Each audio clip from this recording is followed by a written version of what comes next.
Hello friends, പുതിയൊരു വീഡിയോയിലേക്ക് എല്ലാവർക്കും സ്വാഗതം. അപ്പോൾ ഇന്നും ഞങ്ങൾക്ക് തെറാപ്പി ഉണ്ട്. അപ്പോഴത്തേക്ക് വീട്ടിൽ നിന്ന് ഞാൻ കീഞ്ഞു ഇങ്ങനെ നടന്നു വരുമ്പോഴത്തേക്കും മയിൽ ഒരു 3-4 മയിലുണ്ടായിരുന്നു. പക്ഷേ ഇതേ എൻ്റെ ക്യാമറയിൽ പെട്ടിട്ടുള്ളൂ, അതായത് ഫോണിൻ്റെ ക്യാമറയിൽ. ബാക്കിയെല്ലാം ഓടിപ്പോയി.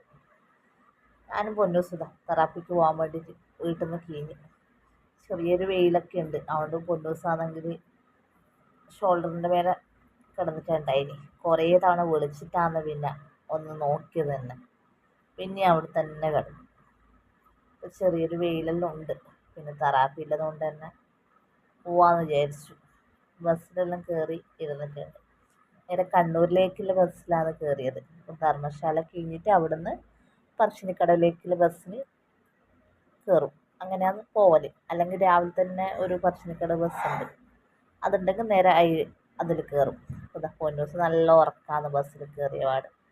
പക്ഷെ രാവിലെ ഉറക്കം അങ്ങനെ കിട്ടുന്നില്ല, തെറാപ്പിക്ക് പോകുന്നതായതുകൊണ്ട്.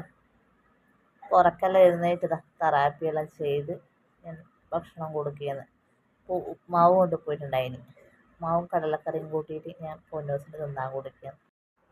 അപ്പോഴത്തേക്ക് നൈറ്റ് ബിക്ക് അവിടെ ഇരുന്നിട്ട് ചിരിയോട് ചിരിയാന്ന്.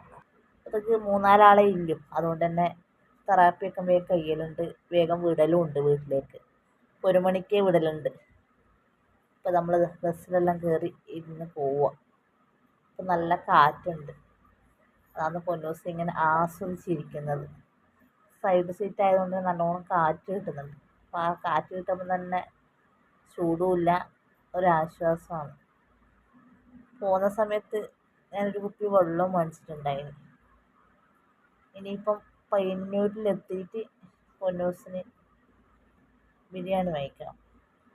ഉച്ചയ്ക്ക് കൊടുക്കാമെന്ന് വിചാരിച്ചു. വീട്ടിൽ പോയിട്ട് നേരത്തെ പോകുന്നതല്ലേ, അതുകൊണ്ട് ബിരിയാണി മേടിച്ചിട്ട് പോകാമെന്ന് വിചാരിച്ച് ഞാൻ പയ്യന്നൂർ കീഞ്ഞ് ബിരിയാണിയൊക്കെ മേടിച്ചിട്ടാണ് പോയത്. അവിടെ നിന്ന് ഒരു ലൈമെല്ലാം കുടിച്ചിട്ട്. പക്ഷെ അതൊന്നും വീഡിയോസായിട്ട് എടുക്കാൻ വേണ്ടിയിട്ട് പറ്റിയിട്ടില്ല. പിന്നെ നമ്മൾ സ്റ്റോപ്പ് എത്തിയ ശേഷം ഞാൻ പിന്നെ ഷൈജോട്ടോട് വരാൻ പറഞ്ഞിട്ടുണ്ടായിരുന്നു കുഞ്ഞിനെ എടുക്കാൻ വേണ്ടിയിട്ട്. സ്റ്റോപ്പിൽ നിന്ന് വീട്ടിലേക്ക് ഒരു 5 മിനിറ്റ് നടക്കാനുണ്ട്, അതുകൊണ്ട് ഞാൻ ഷൈജോട്ടൻ വിളിച്ചത്. അപ്പം ബാഗിലാണെങ്കിൽ ഫുള്ള് സാധനമുണ്ട്, അവിടെ പിന്നെ കുഞ്ഞിനെ എടുക്കാൻ വേണ്ടി ഷൈജോട്ടനെ വിളിച്ചത്. ഈ വെയിലത്ത് പുറത്തേക്ക് പോയിട്ട് വന്നായില്ല നമ്മളെ കോലം നോക്കിയേ. ഞാൻ പിന്നെ വീട്ടിലെത്തിയിട്ട് പൊന്നൂസിന് ഡ്രസ്സൊക്കെ മാറ്റിക്കൊടുത്ത് ഞാനും മാറ്റിയിട്ട് പൊന്നൂസിന് വേഗം തന്നെ ചോറ് കൊടുക്കാമെന്ന് വിചാരിച്ചതാ. എല്ലാം വിളമ്പിയിട്ടുണ്ട് പ്ലേറ്റിൽ. അപ്പം ഞാൻ വേഗം തന്നെ പൊന്നൂസിന് ചോറ് കൊടുക്കട്ടെ, എന്നിട്ട് ഞാനും ചോറ് കൊണ്ടിട്ട് നമ്മൾ കുറച്ച് സമയം കിടന്നുറങ്ങും. അപ്പം ഇത്രയേ ഉള്ളൂ കേട്ടോ ഇന്നത്തെ വിശേഷം.